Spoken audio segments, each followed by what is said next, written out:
성경을 자주 읽지 않으신 성도님들은 교회 나올 때마다 어색하고 설교 말씀을 들을 때 맥락을 이해 못하는 경우가 많고, 또 교회 용어와 성경 용어를 쓰다 보면 체계적인 성경 공부를 하지 못하신 분들은 세속적인 가치 기준으로 하나님의 말씀을 재단하는 경우가 있습니다. 부탁하고 권면하건대 우리 교회 오신 여러 성도님들은 늘 설교 시간에는 자기 성경을 지참하시고, 성경을 맨 처음에 이해가 안 돼도 듣기 어렵더라도 귀를 기울여서 잘 들으면 저희 설교가 본질적인 설교이기 때문에 처음 나와도 처음 나온 거 아니라 그 설교를 잘 따라오시면 성경 전체를 전체적으로 입체적으로 이해할 수 있어서 여러분들이 예수를 믿는 신앙생활에 큰 도움이 되리라고 믿습니다. 그렇게 협조해 주시고, 그리고 설교 시간에는 그 말씀을 사람의 말로 듣지 말고 하나님이 성령 영으로 지금 임하셔서 성경을 통해서 목사의 입술을 나팔 삼으셔서 여러분들에게 스피커로 말씀하신다고 하셔서 하나님의 말씀으로 아멘하여, 그리고 여러분의 삶에 적용하여 날마다 때마다 교회 다니는 것보다 말씀을 듣고 깨달아서 여러분의 심령의 변화가 일어나고 행복한 신앙생활을 할 수 있도록 하시기를 예수님으로 간절히 부탁합니다.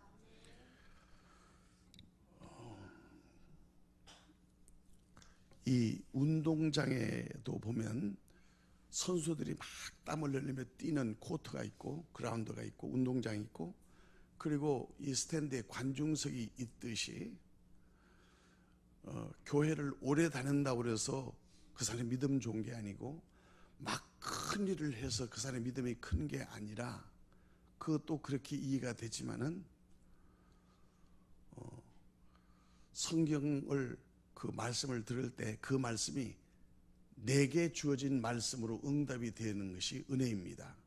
그래서 여러분들은 교회하면 딴 부담 가지 마시고 은혜 받는 일, 하나님 말씀 듣는 일에 집중해서 그 말씀이 오늘 내가 살고 있는 내 삶의 현장에서 어떻게 적용할 것인가 하여서 그것을 순종하여 여러분의 일상생활에서 변화가 일어나고 응답받고, 그리고 행복한 신앙생활을 할 수 있는 능력이 있기를 예수님으로 간절히 권면드립니다.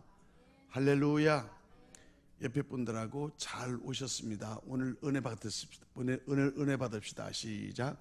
잘 오셨습니다. 오늘 은혜 받으십시다. 오늘 우리가 읽은 건 사도행전이라는 거예요. 사도행전은 예수님이 십자가에 죽으시고 부활하신 이후에 성령님을 보내주셨어요.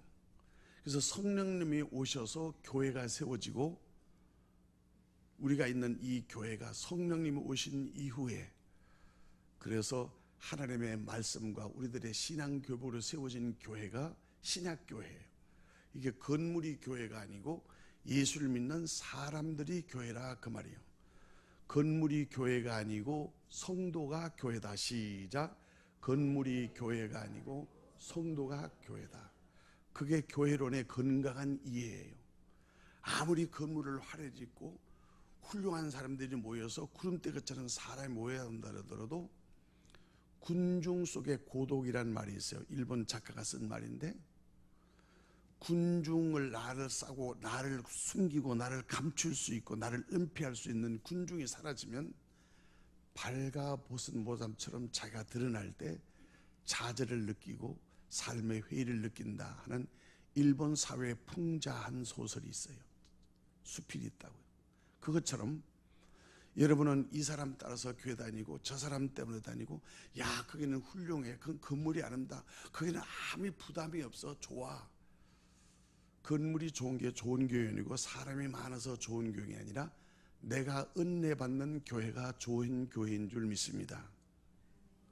은혜는 사람을 따라서 은혜 받는 것이 아니고 성경 말씀을 따라서 은혜 받아야 그게 진짜 은혜인 줄 믿습니다. 그래서 말씀을 들을 때 설교를 전하는 목사를 집중하는 것이 아니라 목사가 전하는 말씀에 집중하여 그 말씀이 여러분들 가슴에 생기질 때 그게 호심경, 명심이 된다 그 말이에요.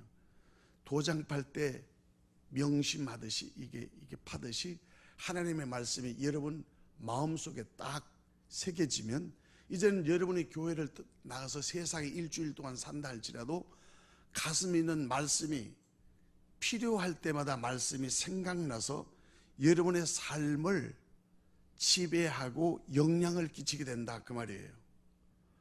그냥 듣고 이랬던 말인데 무엇을 하다가 목사님이 기도하라고 그랬지.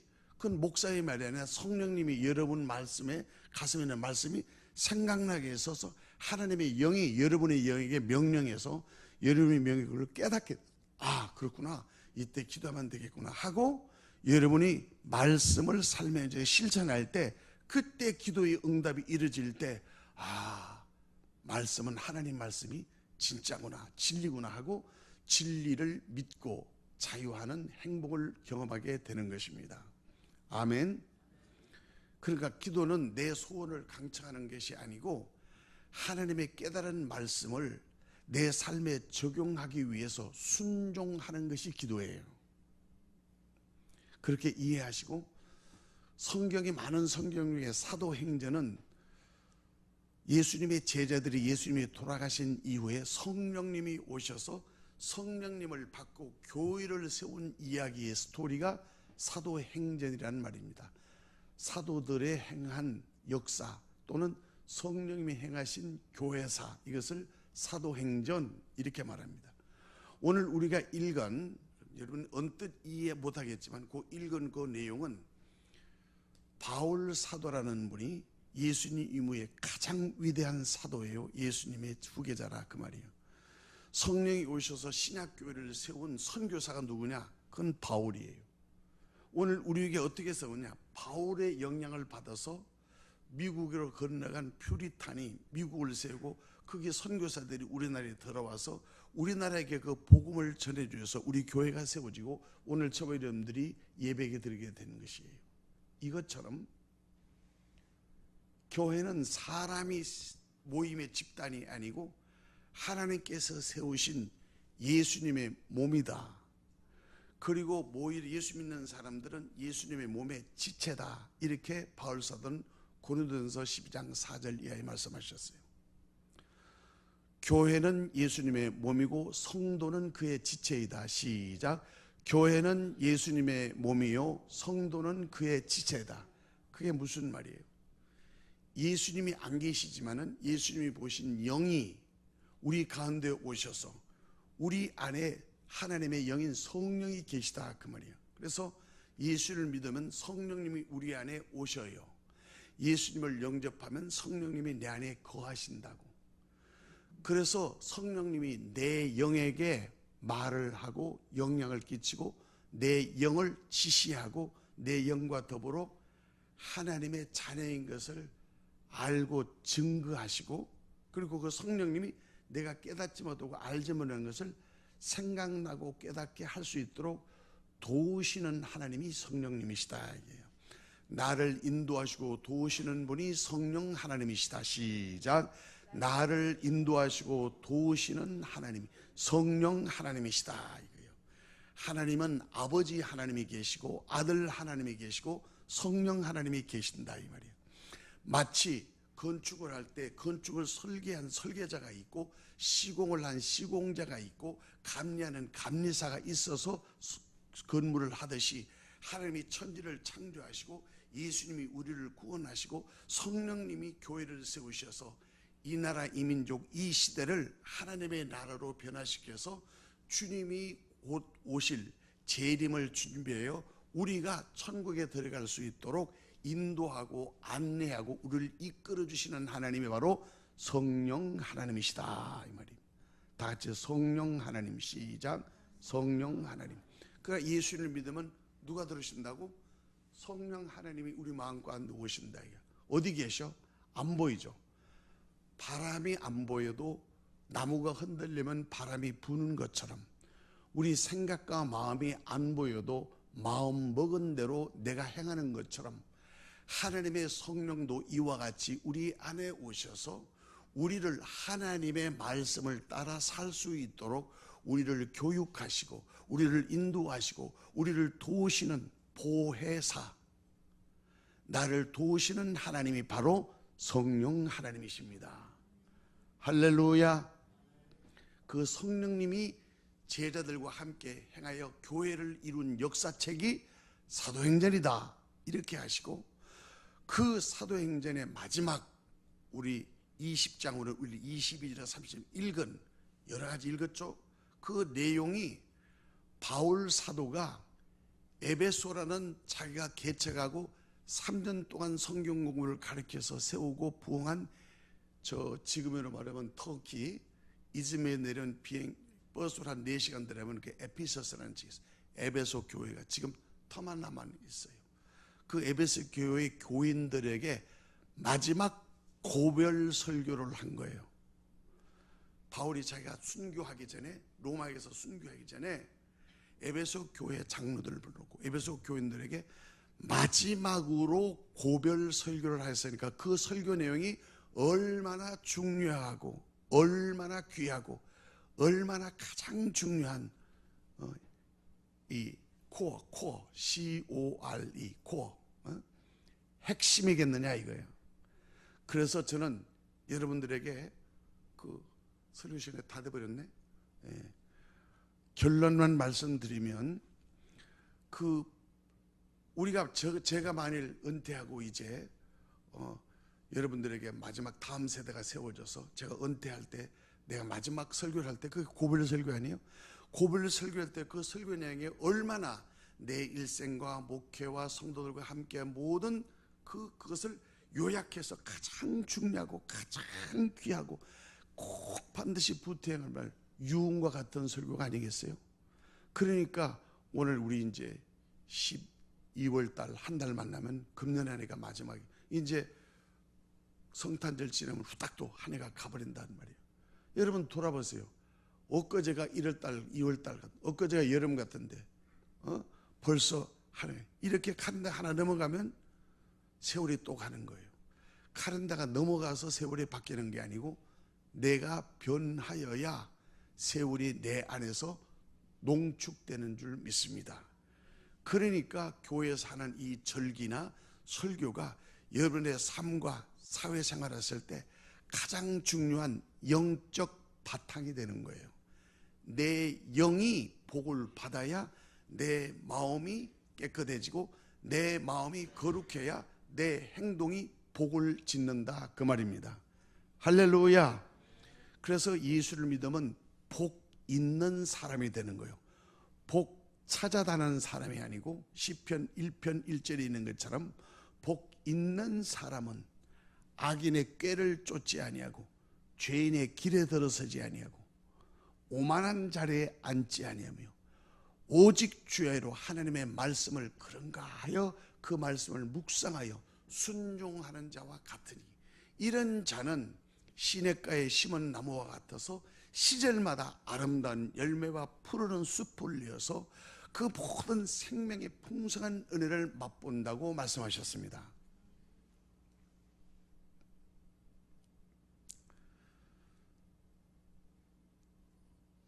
예수님이 세계 중에서 제일 첫 번째 행하신 기적이 요한복음 2장에 나와 있는 가나안 혼인잔치예요. 오늘 청년회장하고 제가 파리 루브르 박물관에 가서 그 가나안 혼인잔치의 성화 앞에서 사진을 찍고 그 성화 카피를 사왔어요. 우리 교회 글라고. 저거는 이제 우리 서울대 김혜련 교수가 저 배를 그렸는데 내가 이름을 붙여가지고 신발을 벗어라 네 신발을 사 모세를 부를 때 쓰는 것처럼 그렇게 한 것처럼 그 가나 혼인잔치가 예수님이 하신 첫 번째 기적의 현장이에요. 가나 지방의 혼인잔치에서 물을 포도주로 바꿔버렸어. 포도주는 귀한 하나님의 은혜이고 잔치집에 가장 귀한 음료가 포도주였어요. 그 당시에. 그래서 그 포도주를 좋고 나쁘게 따라서 그 혼인잔치에 찬치한 모든 하객들이 그 포도주를 보고 평가했다. 그런데 그게 내용 중에 예수님이 어머니와 함께 그 혼인잔치에 참여하는 장면이 나오는 것이 요한복음 2장 1절에서부터 나와요.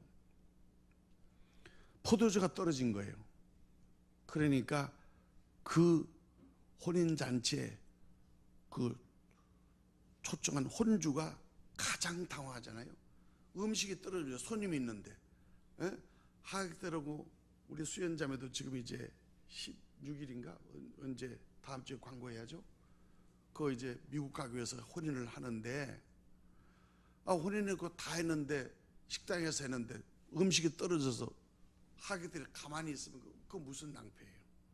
이럴 때 예수님의 어머니 마리아가 그 사람들에게 무슨 말씀을 하든지 예수님의 말씀을 듣고 순종하면 그냥 그대로 해라 하고 말씀해요. 그래서 예수님이 뭐라고 말씀하시면은 빈 돌 항아리에게 물을 채워라. 아니, 포도주 떴는데 물 부으라고 그러니까 항아리에 물 부르는 사람이 어디 있겠어요. 그러나 하나님의 말씀에 순종하여 깨끗하게 성결 예식에 쓰고 준비된 빈 항아리에 6개의 물을 부었어요. 그러니까 예수님이 두 번째 그거 갖다 부어라. 그래서 그것을 갖다가 주방에 있는 연회장에다 그걸 다 나눠가지고 갖다 부었는데 물이 나오는 것이 아니고 가장 맛있는 포도주가 나와서 나오는 거예요. 그러니까 사람들이 이 집 주인은 정말 처음에도 좋은 포도주가 갈수록 더 맛있는 포도주가 나왔구나 하고 막 사람들이 기분이 좋아서 혼인잔치에 나온 사람들이 다 기분 좋게 돌아갔다. 그리고 예수님이 뭐라고 말씀하시냐면 교훈을, 구경꾼들은 술 먹고 기분 좋아서 갔지만은 예수님이 행하신 기적을 아는 사람은 한 사람밖에 없더라. 누가 알았느냐? 그 집의 하인이 예수님이 시킨 대로 말씀을 해서 그 시킨 대로 하였더니 포도주가 나와서 그 예수님의 말씀에 순종한 하인만이 물로 된 포도주를 어디서 어떻게 된가를 알았더라 이렇게 말했어요. 그 알았다는 아다는 말이 히브리 말로 야다라는 말이에요. 그 뭐냐면 하나님을 경험했다, 말씀을 경험했다, 내가 그것을 체험했다, 간정이라 그 말이에요. 그래서 구경꾼들은 구경하고 가서 기분은 좋았지만은 구원받고 은혜받고 예수를 만난 적이 없어요.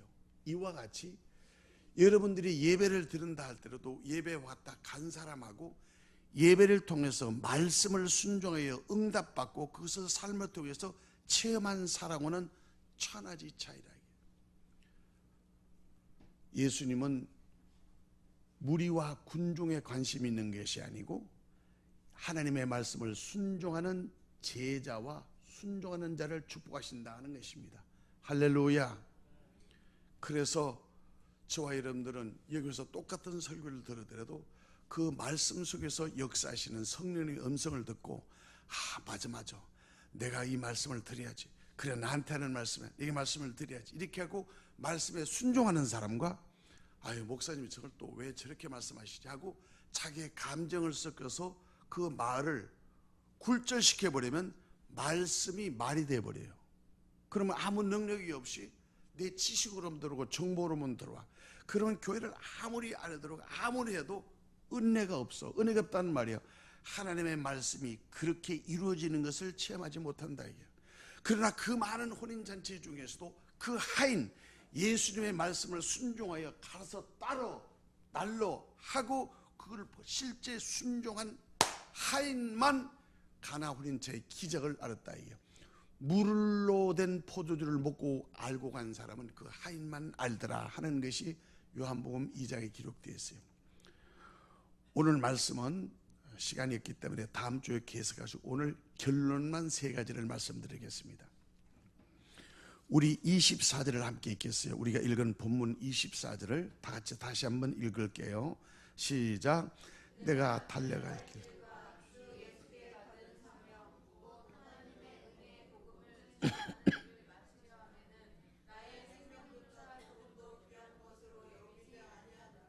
이게 바울 사도가 가장 중요한 핵심이에요. 그게 뭐예요? 나의 달려갈 길, 첫 번째. 두 번째, 예수교회 받은 사명. 세 번째 뭐요? 하나님의 은혜의 복음을 증언하는 일. 이게 뭐요? 전도다 이거예요. 이 일을 마치려 하면은, 완수하기 위해서는 나의 생명조차 적은 것도 귀한 것으로 여기지 않았다. 무슨 말이에요? 목숨 걸고 사명을 완수할 때 그 사명이 이루어진다 이거예요. 진인사 대천명에는 말이 있습니다. 세상 일도 진심을 다하여 최선을 다한 후에 하나님의 응답을 소유해야지, 아무것도 하지 아니하고 그냥 말과 행동으로만 입으로는 무색해서 하나님 들에서 되어지는 일이 아니라 이게요. 신앙은 요행이나 확률이 아니고 하나님의 말씀에 순종하여 이루어지는 경험, 그게 응답인 줄 믿습니다. 여러분은 그런 응답받는 교우들이 되기를 예수님으로 축원합니다. 그래서 우리 교회는 말씀 중심의 교회예요. 성경 중심의 교회예요. 그래서 여러분들이 이 성경 중심을 통해 가지고 교회 일하라는 게 아니라 여러분의 가정을 세우고 여러분의 자손을 축복하고, 그래서 여러분들이 꼭 순종할 것은 가정교육과 가정예배를 통해서 여러분의 다음 세대인 자녀를 교육을 시켜달라는 부탁이에요. 두 번째 28절을 함께 읽겠습니다. 28절 시작. 여러분은 자기를 위하여 또는 온 양떼를 위하여 삼가라. 성령이 그들 가운데 여러분을 감독자로 삼고 하나님이 자기 피로 사신 교회를 보살피게 하셨느니라. 여기에 여러분을 위하여 자기를 위하여 또 온 양떼 교회를 위하여 삼가라 하는 원어가 영어의 be shepherd, 그게 무슨 목자가 되라, 양을 치는 사람이 되어다오. 바울 사도가 마지막 에베소 교회에게 부탁한 말이에요. 내가 3년 동안 눈물로 가르치고 견책하며 꾸짖고 가르치고 훈련한 설교 말씀을 기억해라. 그리고 첫 번째 뭐냐? 나의 달려갈 길, 처지지 말고 붙여서 달려갈 길과 주 예수께 받은 사명과 은혜의 복음을 증거하는 이 세 가지 일이, 그게 뭐예요?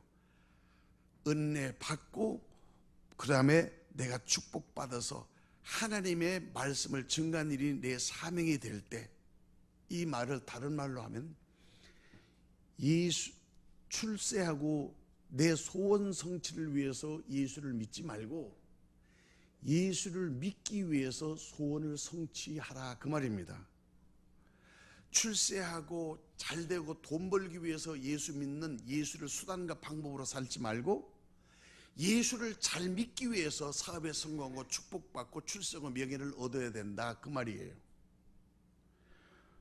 그래서 오늘 여기 여러분 자기를 위하여 또는 온 양떼를 위하여 삼가라 때 비슈페드라는 말은 양을 털을 깎고 양을 치고 그 다음에 양의 먹이를 주고 양의 젖을 짜고 이런 모든 섬기고 보살피고 도살피는, 그러니까 케어해주고 큐어해주고 클리어해준 쓰리시, 다시 말하면 그 양떼 털을 깎아주고 그 다음에 젖을 짜주고 통풍을 시켜주고 먹이를 먹여주고, 이게 여러분들 요한복음 21장에 예수님이 마지막 베드로에게 준 사명이 바로 내 어린 양을 먹이라, 내 양을 치라, 양을 먹이라 하는 거예요. 그게 목양 양치기, be shepherd라는 말.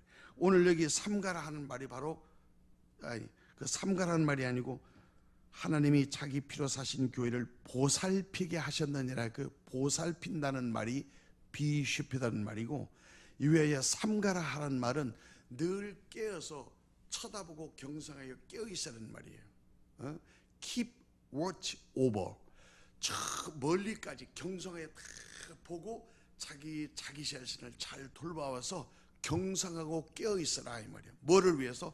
나를 위해서, 가정을 위해서, 교회를 위해서 우리가 다 영적으로 깨어 있어야 된다. 그래서 뭐 어떻게 해서 성령님이 여러분을 감독자로 세우시고 하나님의 피로 사신 교회를 보살피게 하셨느니라. Be shepherd. 여러분이 바로 양치기가 되고 여러분이 목자가 되고 여러분이 섬기고 나누고 보살피는 바로 바나바, 여러분들이 교회를 모두 보살피는 헌신자가 되게 달라는 것이 바로 바울 사도가 에베소 교회들에게 한 교불 설교의 핵심 내용 두 가지를 오늘 말씀드렸어요. 몇 절 몇 절? 24절과 28절. 그저 두 가지입니다. 24절은 뭐예요? 나에게 주신 하나님의 사명이 전도이다. 28절이 뭐예요? 교회가 해야 될 일이 뭐냐? 교회가 양을 돌보고 양을 치는 목자가 돼야 된다. 양치게 된다. 다른 말하면 섬기고 나누고 보살피는 자가 되라 이 말이에요. 다시 말하면 주님께 쓰임 받는 하나님의 믿음의 그릇이 되라 하는 것입니다. 그래서 제가 지난주 설교 새벽기도 단 주제가 믿음의 그릇이었어요. 바울 사도가 강조하고 있는 교회를 보살피고 양치기가 되기 위해서는 성경 전체를 중심으로 세 가지의 모델이 납니다. 첫 번째, 누가복음 23장 36절에 억지 십자가를 진 구레네 시몬이 나와 있습니다. 우리 시간이 조금 같지만은 마저 요거 끝내기 위해서 누가복음 23장 36절을 한번 찾으셔서 먼저 찾으신 분이 크게 한번 읽어주시기 바랍니다.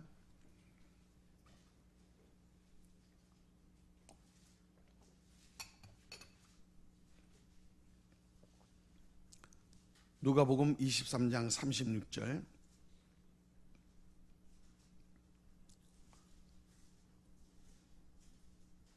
시작.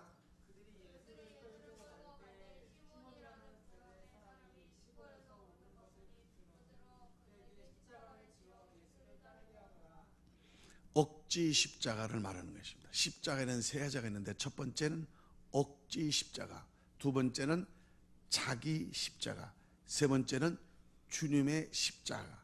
성경에 나와 있는 세 가지 유형의 십자가 중에서 오늘 바울이 우리에게 얘기한 것은 주님이 주신 십자가로 구원을 얻고 자기 십자가로 헌신하고 억지 십자가로 하나님께 영광을 돌리라는 결론입니다. 구레네 시몬은, 구레네는 아프리카 지방의 에티오피아에 해당되는 흑인입니다. 1년에 한 번씩 예루살렘에 성지 순례를 왔다가 바로 예수님이 십자가 지신 그 순례를 보고 예수님이 십자가 지시고 쓰러지셨다. 여러분이 성지 순례를 가면 구레네 시몬이 바로 예수님이 대신 십자가를 지신 골고다 길에 그 고수가 나와 있습니다. 주님이 주신 십자가를 보고 그 길을 지나가다가 붙잡혔어요. 누구에게? 로마 병정에. 그리고 어떻게 생겼어요? 예수님의 십자가를 대신 지워가지고 골고다까지 끌고 갔다. 구레네 시몬에는 억지 십자가였지만 그 억지 십자가 이 세상에서 유일무이하게 예수님이 십자가를 대신 진 유일한 사람이 구레네 시몬, 하나님께 영광 돌리는 복음의 영광을 돌리는 주인공으로 성경에 기록되어 있는 위대한 인물이 되었습니다. 오늘 우리는 때로는 억지로 교회 끌려 나올 수도 있고, 우리는 때로는 봉사도 힘이 들어도 억지로 할 수도 있고, 때로는 멍해를 본의하게 칠 수 있는 경우가 있을 수 있어요. 그러나 오늘 이 구레네 시몬이 진 억지 십자가 바울의 고별 설교를 기억하십시오. 나에게 주어진 십자가 억지 십자가라 할지라도 주어진 것을 감당할 때 하나님께 영광에 대해서 영원히 누구도 주고 싶어도 지지 못하고 하고 싶어도 하지 못하는 주님이 허락하신 십자가 억지 십자가예요. 여러분, 내 주위에 내가 억지로 지는 십자가가 같지만 그 억지 십자가를 순종하여 질 때 그 열매는 하나님께 영광이 되는 복음의 십자가가 되는 줄 믿습니다. 오늘 우리는 우리 주위에서 질비한 십자가가 늘어져 있어요. 그것이 내 십자가이고 주님이 주신 십자가이고 내가 져야 될 억지 십자가를 알고 그 십자가에 박이신 나의 달려갈 길 사명과 그리고 교회를 보살피고 양치기와 같이 하나님이 맡기신 일을 감당하는 저와 여러분 되어서 걷는 한 해를 잘 마무리할 때 자기 자신을 살피고 교회를 살피고 가정을 살피고 자손을 살피고 생업과 사업과 일터와 기업을 살펴서 영적으로 금년 한 해에 하나님이 주신 복과 영적으로 여러분이 잘못된 일을 바로하여서 바울 사도가 에베소 교회에게 고별 설교하듯이 오늘 한 해를 마무리하는 우리 교회 주님이 이 바울 사도의 설교의 말씀을 주셔서 내가 달려갈 길, 내가 예수께 받은 사명, 그리고 은혜의 복음을 증가하는 이 일이 나의 과연 사명이 되었는가? 나는 구경꾼인가? 아니면 그런 뛰는 선수인가? 나는 무리 속에서 편안하게 구경하는 관람석에 있는 관중석인가? 아니면 나의 십자가를 지고 주님을 따라가는 업지 십자가를 지고 구른의 시몬처럼 하나님의 영광 안에서 쓰임받는 아름다운 쓰임받는 귀한 그릇인가를 생각하여서 12월 달에 시작되는 특별 새벽 기도, 다만 한 주간에도 여러분들이 작정하여 여러분이 함께 동참하여 금년 한 해를 성전에서 아름답게 마무리하고 송구영신 예배를 통해서 성탄의 기쁨과 세례를 맞이하는 아름다운 신앙의 결산을 하여서 우리 주님께 영광되는 저와 여러분 되시기를 예수님으로 간절히 축원합니다. 할렐루야.